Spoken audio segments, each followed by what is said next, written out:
Hello folks, and welcome back to the channel, and also to my birthday project for this year. I'm taking 2 weeks to do this video. I hope it's enough to get something done on it, but currently nothing of the subject in front of us works. This is a JVC PC-R55 boombox. Well, it's actually more of a component stereo with a handle on it than a boombox, but whatever. Back in 1983, I walked into the Wheatland Mall in Swift Current, Saskatchewan, and into a store there called Sounds Good, where they sold mostly records and tapes, but also boomboxes. And I found this thing sitting on a shelf there, and I couldn't get it out of my head from that day forward. It got real bad, honestly. It got to the point where I would just beg my parents to buy it for me for my birthday, literally almost every day. Anyway, I was lying awake at night, pretty much every night, thinking about how nice it would be if I just woke up and found this thing sitting on the floor inside my bedroom door just one day. And it never happened, of course, because these were very expensive boxes back then. Over 500, actually probably even over 600 bucks. Maybe even 700, and my dad was not a United Church minister. He is now, but he wasn't back then. He was a minister for a Mennonite church, and couldn't afford to buy me stuff like this on a preacher's salary, so I didn't get it. And as it turns out, that's kind of a good thing, because this thing weighs a ton, and half the recordings I made on my very first mixtape would not exist if I had owned this box. Even so, I couldn't get this out of my head for 2 years straight after I found out about it. Even when Sounds Good closed and there were no JVC boomboxes to be available in the entire city anymore, I still thought about it until 1985 when I finally got my first boombox, which has already been on the channel. It's the Pulsar CC-4000. But I finally have one of these, and I'm thrilled about it. So hopefully we can get it working today, but as mentioned, there is a lot wrong with it. It does nothing. Well, I shouldn't say that. It does something. I'll show you what it does here. We've got main amp power and nothing else. But you will notice over here that if I half press the power button, the other power indicator flickers. So we're going to have to look into the power switch immediately. And I will also show you that when I do that, these two lights flash. Up here, the muting on stereo and AFC on.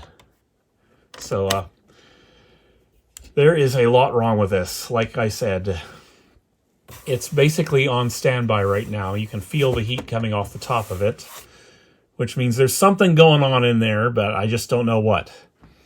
And I will tell you right now, nothing about this cassette deck works at all. It doesn't even try to power up, as far as I know. I can try to get it to power up and play a blank shell, but it's probably not even going to do that. We'll find out here. No, it's dead. Dead to the world. And I'm going to bet that's because of the power switch, but oh, I guess it wasn't turned on. Let's try that again. Yeah, no attempt. So the very first thing we're going to have to do is get into the upper section here. This is a 4-piece box, even though it kind of looks like a 6-piece, but no, the top 3 sections of this are all one component. And basically what you can do is you can take the handle off and take the brackets off for the handle and then put the receiver next to the cassette deck and have it work that way. Or, as I found out from the service manual, you can take these brackets off and attach them directly to the cassette deck and then use the tape deck as a portable tape deck, which is kind of cool. Anyhow, I'm not exactly sure how far we're going to get with this in this video. I'm giving myself 2 weeks to do this, just to prevent myself from getting too stressed out, but I will tell you right now, I've done some diagnosis off camera yesterday before starting up this video, and we are getting DC on the left channel speaker output, so we're going to have to diagnose that too. And accordingly, I am not attaching the speakers because of that. I've already been inside the speakers. All 4 drivers are good. No problems there. Actually, when I was a kid and I first saw it the first time, I thought this was a 3-way system here, because these ports over here kind of make it look like it's a super tweeter or something, but nope. 2-way, woofer and tweeter, bass reflex, that's all we get with this, even though these speakers are all wooden, so, well, press board, but still wooden. Let's go further into this, and I will show you exactly why this is the next best thing to me finding the actual sounds good box I originally looked at back then. We'll just unjack that right now, because nothing works anyway. And we can see the condition back here. And this here is why I was so excited to get this particular box. Audio Warehouse, 1329 Lawrence Street, Regina, Saskatchewan. Phone number, I don't know if that's valid anymore, but I will tell you right now, there is a better than 0 chance that I was in that store at the same time this box was, because that is the store I always wanted to go to whenever we visited Regina. So I'm excited to have this particular box. I remember one day I went in there to look at Bose speakers, and by the way, Bose had aftermarket car speakers. I swear to God I'm not making this up. I can't find any evidence of those anywhere on the internet, but I swear I saw them that day. Anyhow, I wasn't there to look at boomboxes, so I didn't really check to see if they had this, but it certainly could have been there at the same time. But on the back here, you can see that there's a ribbon cable here to hook up the cassette deck. We might as well leave that disconnected now, because we got a lot of diagnosis to do inside the receiver before we can even get to the cassette deck. I'm hoping to get the cassette deck working in this video, but it's probably going to result in a long video, so I don't know how it's going to work. Inside here, we've got more than enough ribbon cable to do whatever you want with this thing. It's like 18 inches long or something like that, but there are some elements of concern in here, like, say, the presence of copious amounts of corrosion, so that'll have to be cleaned up. And I think what I'm going to do on this, since the receiver doesn't seem to be sending any kind of power to the cassette deck, I will probably power this up with my bench power supply to fix it. So that's assuming that anything in the power supply in this thing works. I don't even know. But that's the box. I've been talking for nearly 10 minutes according to the phone, so we need to get started on this. Let me take the speakers off and take the receiver off, and we'll get inside this thing and see what's going on in there. Okay, so you can now see the receiver and cassette deck are separated, and I'll show you the brackets real quick. Here they are.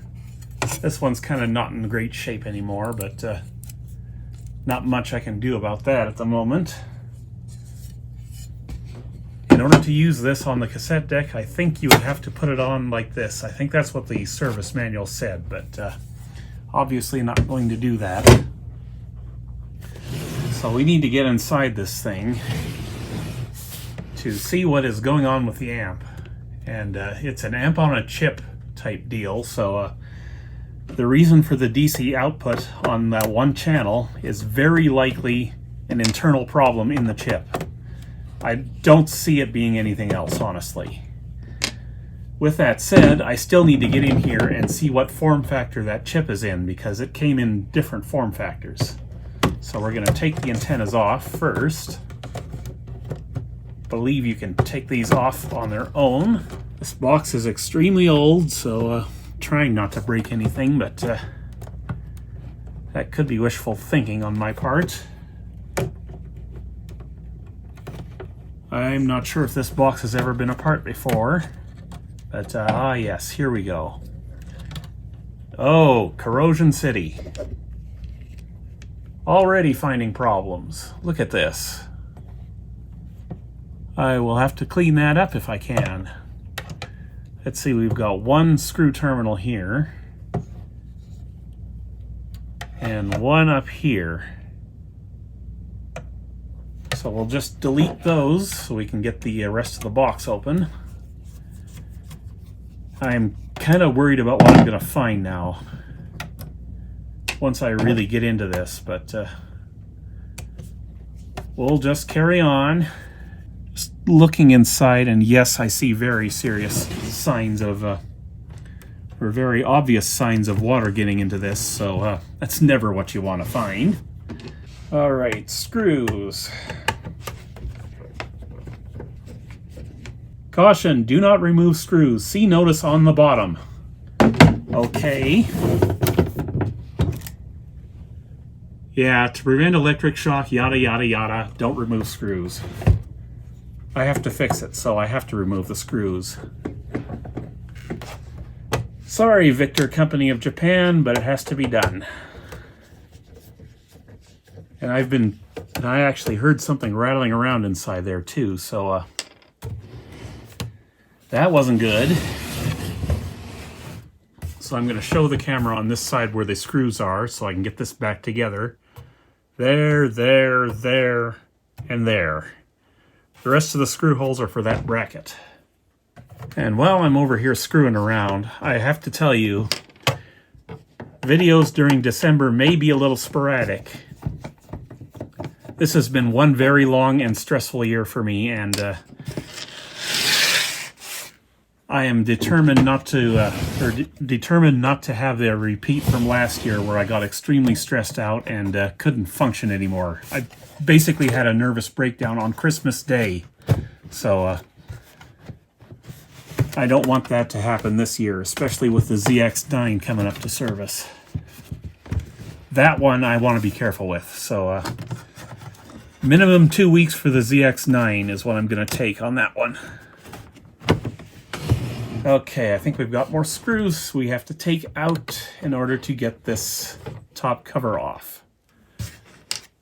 Maybe the face has to come off. Actually, probably the face has to come off because we need to get into the power switch right away. These were available in white, black, and gray. Now, obviously, I've got a gray one here. It's a gray one I originally saw begging me to buy it. It sounds good. And I will tell you right now, if you want a white one, you have to go to Japan for that, because that's the only place they were available in white. Okay, got the cover off. Have not gotten the face off. Something's holding it yet. Like 3 more screws. So we'll get those out real quick. 1, 2, and 3 up here. Maybe this was into before. Some of these are not very tight. Seeing more signs of corrosion. Man, what am I in for on this one? I hope it's not too much for me. But I will do my best. I'm sure I can get it. Just trying to see how this comes apart now. Just trying to figure out what's holding it up right now, and not being very successful so far. And we got a piece of a circuit board. That's always nice to find, but it's a non-critical area of a circuit board. There are no traces on that. Okay, what is holding you up?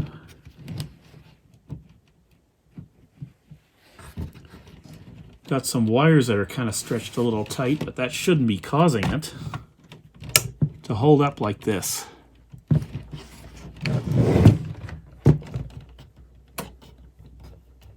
I don't want to break my special boombox here, so I'm trying to be careful. Come on, you. Why are you fighting? What is holding you up? Okay, it has finally come away. The front panel.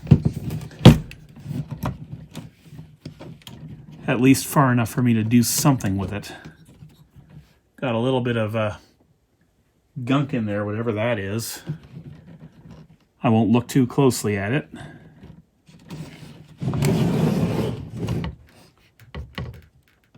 And it just looks like there's been a lot of moisture that got in here. Look at the corrosion on the heatsink here. That is ungood. So I hope I can do something for this. This is the area I saw from where the antenna was. So yeah, I think somebody spilled something in this, which would explain why none of it works. We're gonna have to go through the power supply and look for bad transistors and stuff. Everything will get recapped in this box eventually. I just don't know if I'm gonna do too much of it right now. But we need to start working on this, so let me get the power switch out and we'll start with that, I guess. And we have ourselves our first casualty of service. Broken wire right there. Pulled off of this area right here. And it's not got enough slack on it in order for me to reconnect that. So I'm going to have to lengthen that and do it that way. Fun! But to get the power switch out, I think, I'm not totally sure. Oh, I'm starting to really hate this camera gimbal. It's a DJI OM4, and it's been flaky for a long time now, and I think I need to Black Friday myself a new one. So the screw we want, I think, is this one. It's a blue one. JVC does that. They use multicolored screws like that to help you figure things out. And of course there's more to it than that. There's another screw down here. Apparently. Similarly colored.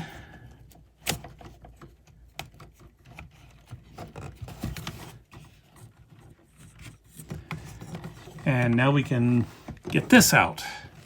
And this fell out from somewhere. I don't know where from. I'll figure it out later. Maybe. Or maybe I won't.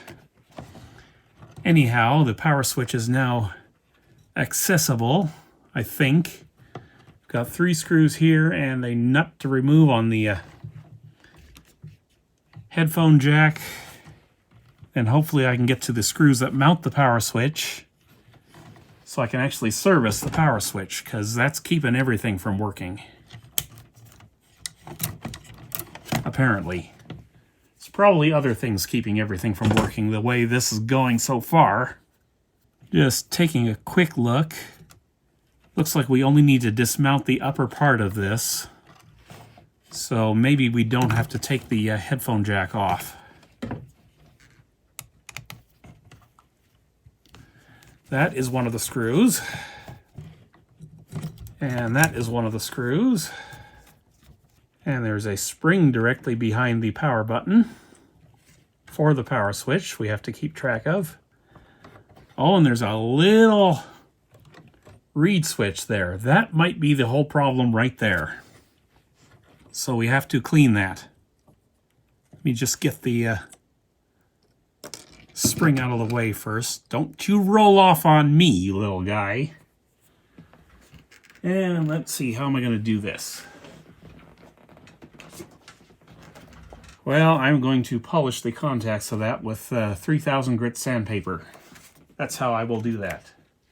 Okay, I've just cut a little strip. We'll polish it first and then go in with D100L to further clean and lube it.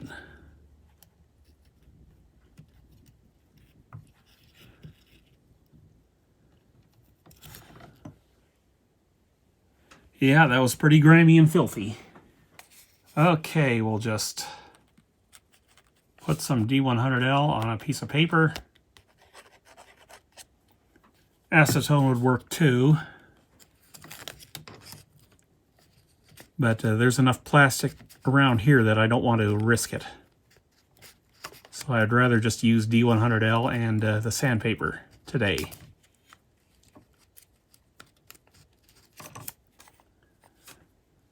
Okay, hopefully that's working better now. And I was hoping to get to the cassette deck today, but this is way worse than I thought it was ever going to be, so I don't know how far we're going to get with it. We certainly won't be able to hear it because of the DC on the amplifier outputs, but let's see what happens with this switch now.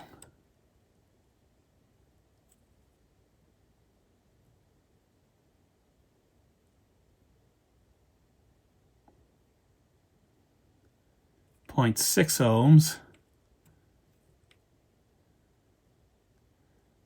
I don't know if it's making real good contact yet, but I'm going to put a little more D100L in there just to help it a little more. And we'll just work it. And we're still going to get inside the power switch, the main one. All right, here's the power switch. I'm going to try to do a little bit of testing on it here before we actually get inside it. Rather not get inside it if I don't have to. But I also don't know what form factor this is because it's kind of weird.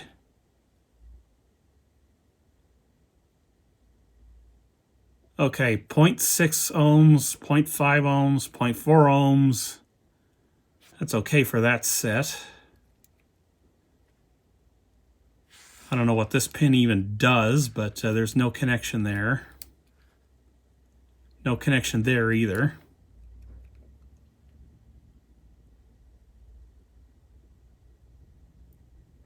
.7 ohms, that's less ideal. So even though I'm getting decent readings from this switch, maybe we get inside this to see how it's built anyway.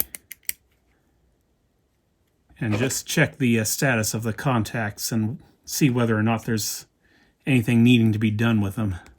If I can get these tabs, these Alpine switches, that's what Alps means, is Alpine, are sometimes hard to get apart, and this one is apparently one of those. That's why I don't like taking these apart when I don't have to. Okay, so the latching mechanism will be up here somewhere. That's what that little hook is, so that's what we have to be careful of when this comes apart. If it ever comes apart at this rate. There we go. So it looks like the latching mechanism is separate from the rest of it. That's it there. So I'm going to put that side out of the way, and we've got a little sliding area under here that we're going to have to match up to the little tab on the other side there. So how do I get further into this? Got to remember to keep you guys in the camera shot here, because kind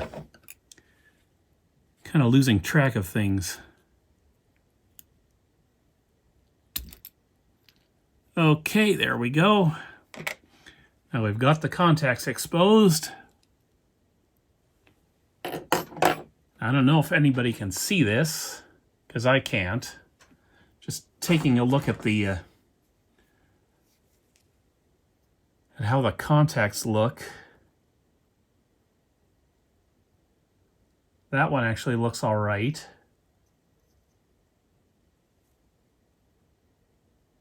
I don't know about the other one. So what I'm going to do for this is I'm going to take another strip of 3000 grit sandpaper. Only, no contact cleaner. You cannot do that with a power switch. And we're going to clean the contacts, or polish the contacts, as it were. Need a nice big strip here so I can get it down into the contacts for cleaning. What I'm going to do is I'm going to shove the little sandpaper right in there like so. I'll take my dental pick and gauge the switch if I can, like so. And then what I'm going to do is I'm just going to drag the sandpaper out and look at the gunk that came off that. Has to be done on both sides, I guess. See if I can disengage it now. And I can. And we'll just do the other side. Same way.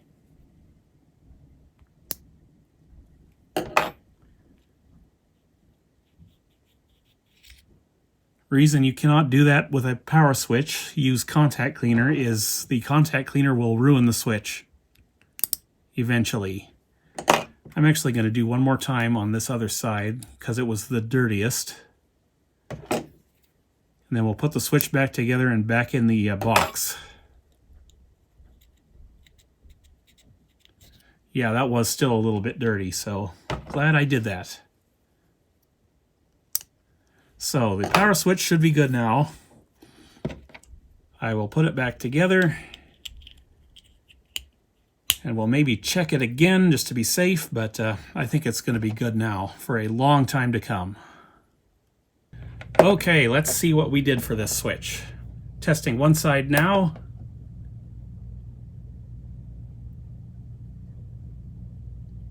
.5, almost about the same, but that was the good side, so I would expect that. Other side.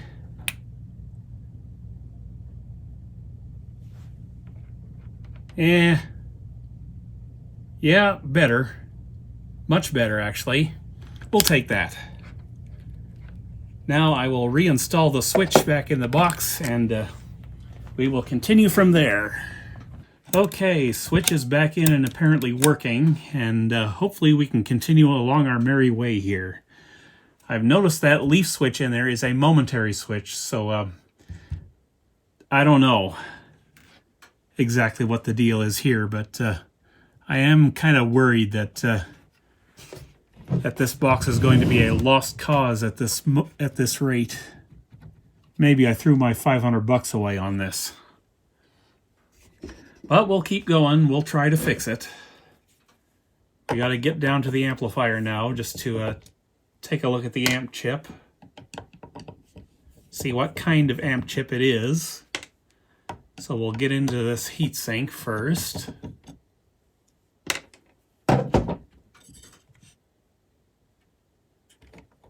Which did me absolutely no good whatsoever, because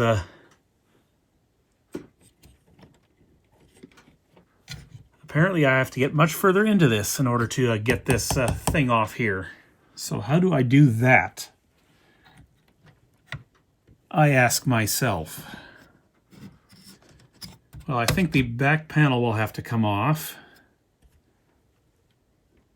And then I don't know from there. Looks like every cotton picking thing is soldered on this, which is irritating. But it looks like the ribbon cable connector is clipped in, so that can be pushed through, but I don't know. This looks really hard to get any further into this, but we have to, so I will continue looking to see if I can figure out how to get into this.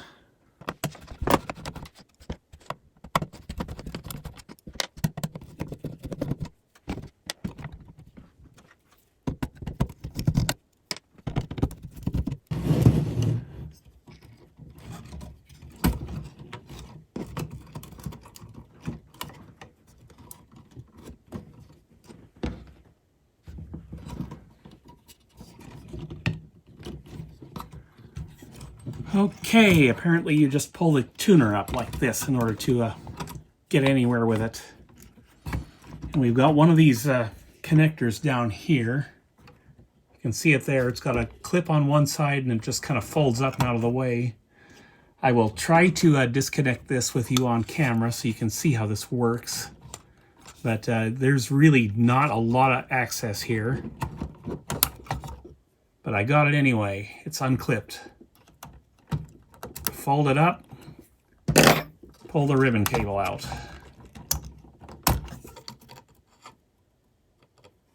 And hopefully this is... No, of course it's not labeled. Thanks, JVC. And we're going to draw a little arrow pointing to the front of the unit. Like so. That way I can figure out how to put that back on later. Much later. Oh, I see. This just comes right up and out. Almost. See if I can put it down to the side here. I'll disconnect a ground here to give me a little more breathing space.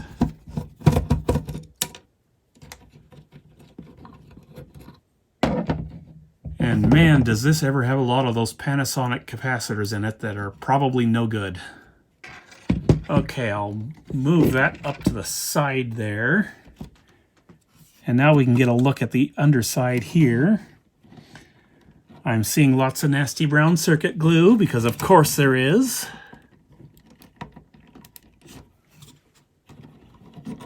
I think I'm going to be recapping this today before I conclude my shooting for the day, because I don't want to get back in here anymore if I don't have to. But the main thing I'm concerned about now is what damage was done by whatever it is that dripped inside here. So I got to get access to the amplifier for sure. Okay, we've got a zip tie to delete. You can't see it, but it's holding a bundle of wires that go to the front panel and power switch. I just want to make sure it's out of there, just so I can have as much wire slack as possible, because it looks like JVC didn't put a dang thing on connectors in this thing, with one or two exceptions. Thank you so much, JVC. Appreciate it. Okay, now what do I need to do to get at the amplifier? I'm guessing this screw here, which has a insulation washer on it. Right like that. So we'll have to remember where that one goes. I see a dead bug underneath the amplifier board and power supply. Because why not? More ribbon cables to deal with.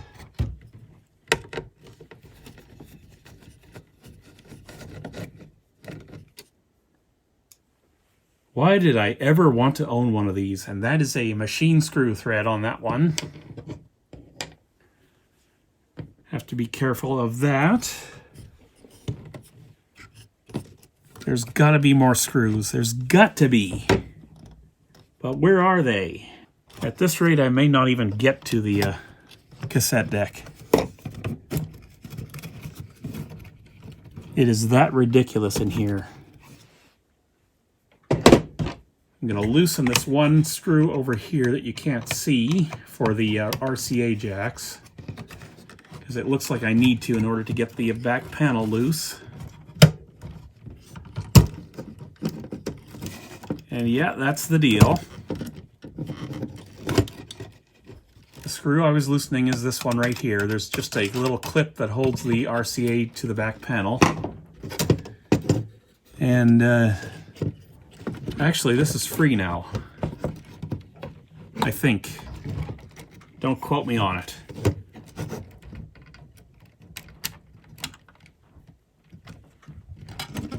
How do I even get access to work on anything on this thing? I don't have a replacement for this capacitor either, so I will have to get back into this at a later date anyhow, so. Oh, good Lord. You can't unbolt this without unbolting this. And that has to be done from the bottom. Of course it does. Why wouldn't it? Oh, ho, ho, ho, ho. You guys have to see this. You have to. Look at the mess I got under here. All that nasty brown circuit glue has to go, because that's no doubt corrosive and conductive by now. I'm going to have to rework this entire board at this rate. It is unbelievable. Honestly. Holy smokes, what a mess. Every place where this brown circuit glue is, I'm going to have to check the traces, make sure they're good, and do any repairs necessary. Oh man, this is a monster job. Well, folks, that took entirely too long, and it was extremely frustrating, but it is done. And I'm noticing this big cap here is a Rubicon, 35 volt, 10,000 microfarad. So it might be okay, I don't know. But importantly, there is the form factor of our amplifier chips there. And the one that's bad is IC101. I'll show it on the schematic here. That's it right there. That's the left channel side, and that is the one that is giving me the DC voltage. So that's the one I need to replace. So I will have to get on that as soon as I can, get back to the computer, I guess.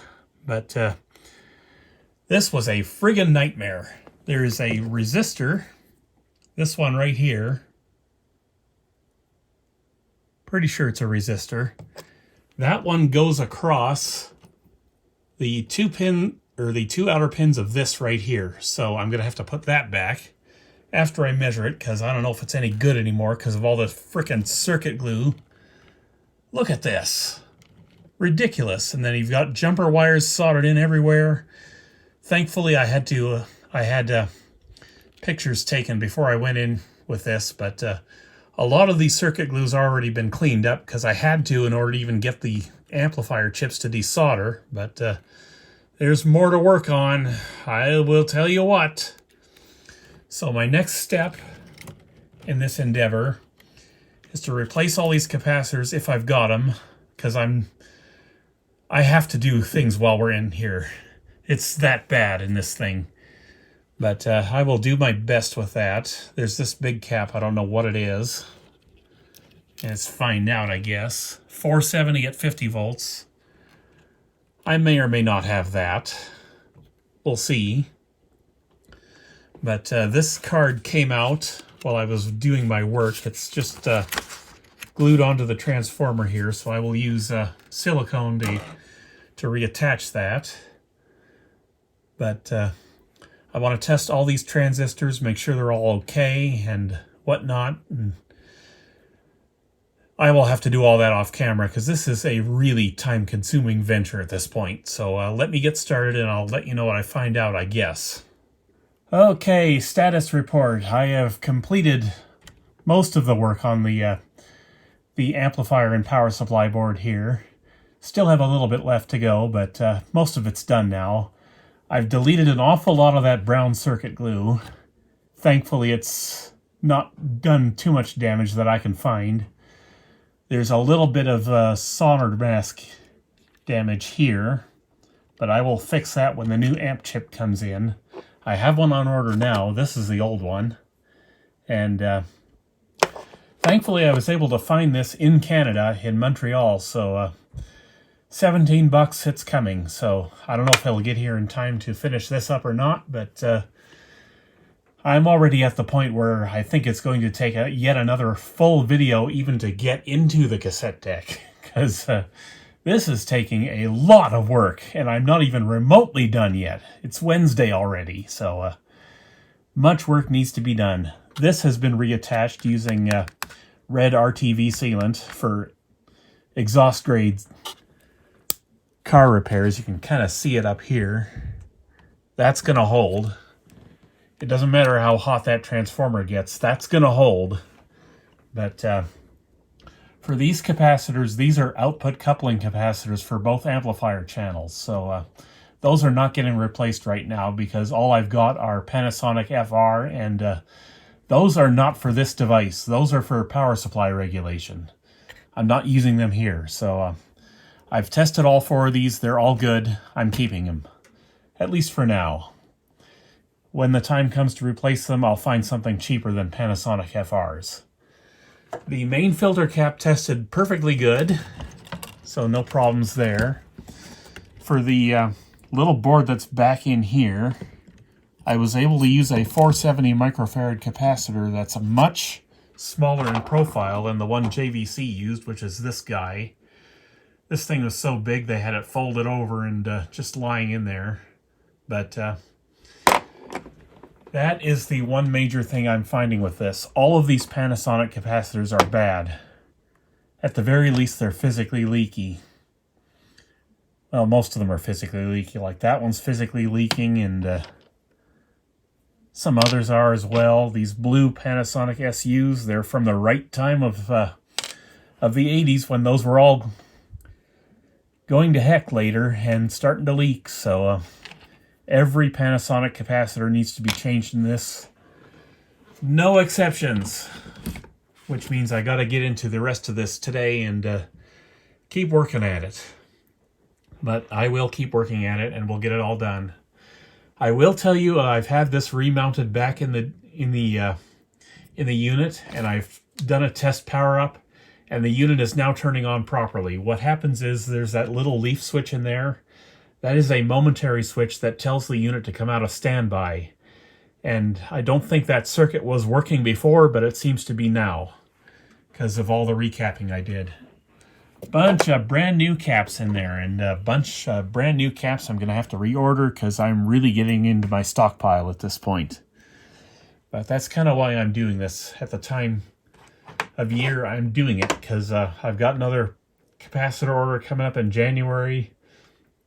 I will get everything I need then, hopefully. I'm also planning to start doing this kind of stuff for other people as well in January, so I have to consider that. But, yeah, I gotta keep going with this. I will take as much time as I need to. I gotta find some way to clean these switches. I don't know how I'm gonna do that. Dusty as heck. But I will figure it out when the time comes.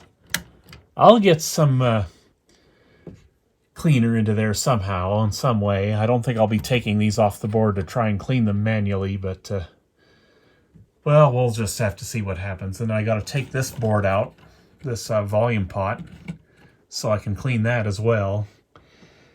Fun times. Anyhow, I got a lot of work to do, so I'm going to start doing it.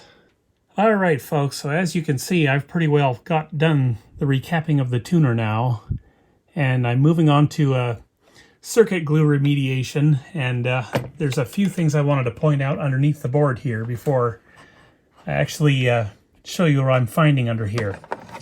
First off, two of the capacitors are here and here.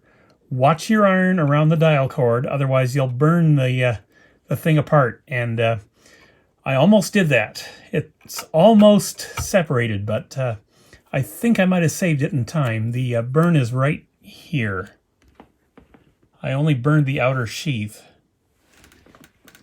I don't know if my phone can focus at all. There we go. You can kind of see it. So I might have to grab some dial cord in order to replace that if I have to, but for now it's holding. But the main issue I'm finding is down under here. There was tape and circuit glue all over this part of the board, and I am finding corroded traces. Let's see if I can find one now. Also, watch for these little tiny wires here, because there's capacitors here to change too. Anyhow, here's a corroded trace right here. You can kind of see it. Here's another one. Here's another one, I think. And another one. And yeah, I'm going to have to install a bunch of jumper wires in here, because there might be another one right here. Yeah, I don't know if it's corroded or if there's just gunk on the board, but kind of scraping away the solder mask as I go here, so not good. So I got a lot of board level repair to do on this tuner, but I will get to it and I will report back eventually. This really is taking forever. All right, folks, there it is. You can see how many jumper wires I had to use to fix this thing, but I think I got it now. Not sure. I'll probably find out the hard way. I didn't get all of them, but I think I got all of them for now. Next step will be to get the Kapton tape out and re-insulate all this stuff, but just wanted to let you know, to get rid of all the circuit glue, you can use a couple of different ways. Well, 3 different ways, actually. You can try scraping it off, like with a dental pick, like with this kind right here, that's kind of not very sharp at one end. If that doesn't do it, you can soften it up with acetone. And if that doesn't do it, you can also heat it up with a soldering iron or hot air or something like that. I had to use all 3 methods on this board. There was a lot of it. So that was fun. Anyhow, I'm going to get the Kapton tape out and insulate this, and then I'll show you what it looks like after. All right, there it is. I got all the tape down. I've actually got 2 layers here. The dial cord wires are sort of in between layers here because I hit my soldering iron on these little tiny wires by accident, and I'm worried that there's some breaks in the insulation. So I just figured better safe than sorry. So that's how I did that. Anyhow, I'm gonna have to take a break now. I'm going off to the city to get an oil change done tomorrow, and probably spend a bunch of money I shouldn't, but I can't really work tomorrow, so I'm going to have to pick this up on Saturday now, I guess. All right, folks, I think I'm about done the service of the receiver part of this thing, and we're going to test it in a second. I will show you that there are a few old capacitors still in there. You can kind of see them. They're orange back in there. Those are low leakage, 0.22 microfarad parts. I didn't think I had those, so I didn't replace them. Turns out I did have those, but I'm not taking this apart again to get in there to replace them. Those are in the audio chain. They are related to the graphic equalizer, so not critical. They won't have failed. They're going to be fine, so I'm not going to worry about it for now. I will tell you I have tested some of the capacitors now, and most of the Rubicons are fine, and actually all of the Rubicons are fine. The Tosin ones, these ones are out of spec on the low end, and these Panasonics are also out of spec. These aren't the ones that are leaking all over the place. Those are elsewhere in the, or those were elsewhere in the machine. But these gray Panasonics, these are extremely bad. These are 30 microfarads and they're supposed to be 100. So definitely good to get all the Panasonic parts out of this. All the old ones, that is. There's plenty of new ones in there that I don't have a problem with, but yeah, the old ones had to go. And I'm hoping that there are no issues with the tuner in my new jumper wires, but I guess I'll find out the hard way if there are. Like I said, not replacing those anytime soon. They're good. They're going to stay good because they're on the speaker outputs. But one thing I did forget to mention is that there's a little switch on the top of the AC receptacle there that's designed to switch in the battery power. That switch is extremely corroded on mine, but I'm not planning on running this on battery anyway, so I'm not going to worry about that. Oh, and one more thing I forgot to mention. You might have remembered that there's a resistor underneath this board that went from one trace to up where the left channel amplifier chip was. Well, that's actually been moved to the top of the board now. See, JVC actually provided solder vias for that resistor. Why they didn't use those vias, I don't know, but I was able to get it installed on the top of the board, no problem. So I'm fine with that.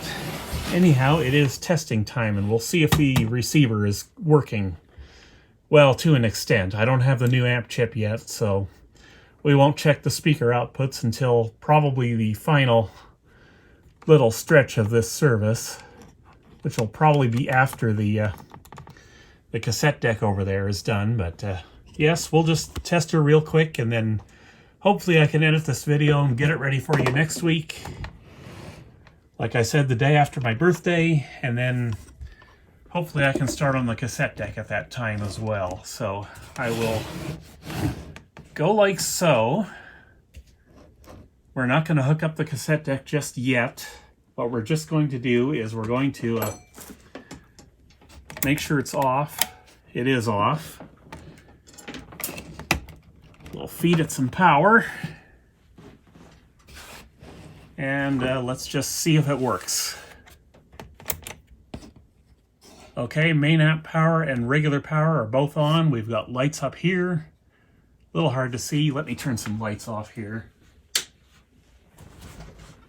Can you see that a bit better? I hope so. It's on auxiliary right now. And before I do anything else, let's check to see if there's DC on the right channel output here. Speaker output, that is.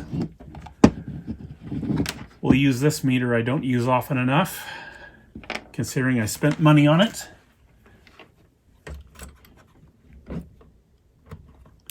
Just get my probes in the back.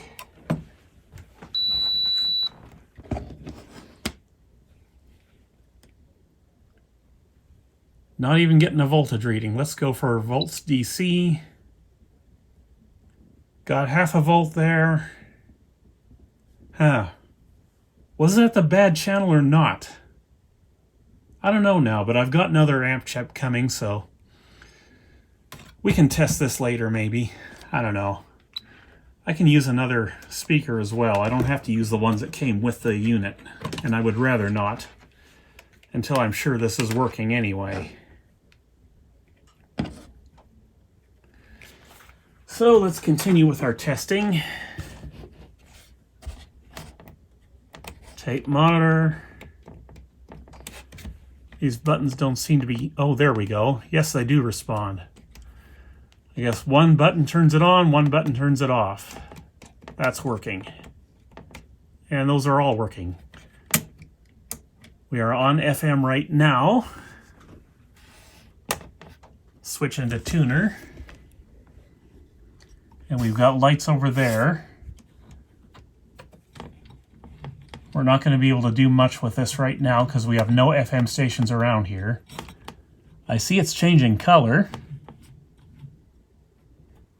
We've gone from red to, what is that, yellow or green? I don't know. But the tuner's clearly doing something. Let's try AM. I know there's a local station here that would enable me to lock in. It's up at 1490.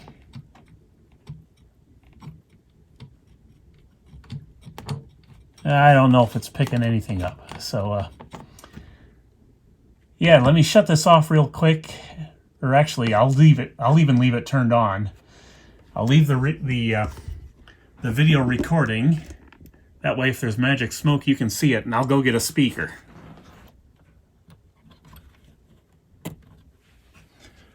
Okay, speaker is on. Let's see if we get audio. Yeah, we got audio. I can hear it.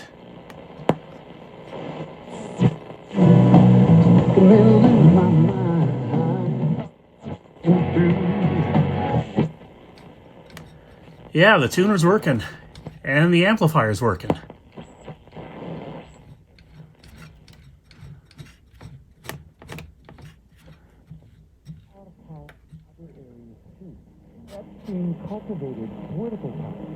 Oh, we've even got a station there.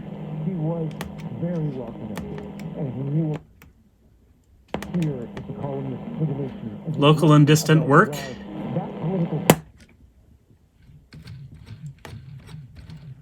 Okay, so it appears I have successfully fixed the receiver on this thing, except for the missing amp chip, and I'm now second-guessing myself that this was even bad, but I'll put the new one in anyway, and we'll see what shakes out with that. But I'm sure you're as curious as I am to see if the cassette deck works, or at least powers up now. So I'm going to shut the receiver off, and we'll bring the tape deck over here.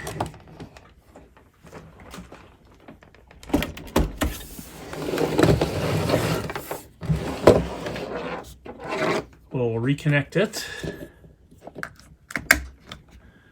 Okay.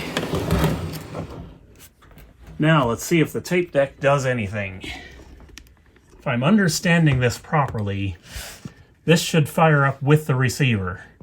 There's no need to press the power button over here, I don't think. Let's find out. Oh no, we've lost our standby power now. So the issue with the power-up not behaving right is due to the cassette deck. See, now we've got power.